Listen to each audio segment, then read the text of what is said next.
Buwi may chika ako, alam mo ba na ang paborito mong sound sa TikTok ay pwede mo nang gawing ringtone sa Shopee mo? Oo, pwedeng-pwede.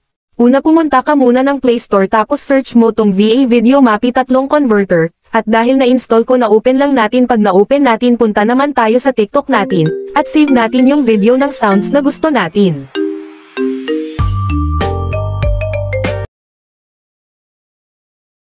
Pagkatapos ma-save punta ulit sa apps na na-install mo, pindutin mo lang ka at click ang video na na-save galing TikTok, at pindutin lang ang arrow sa baba para ma-add file siya.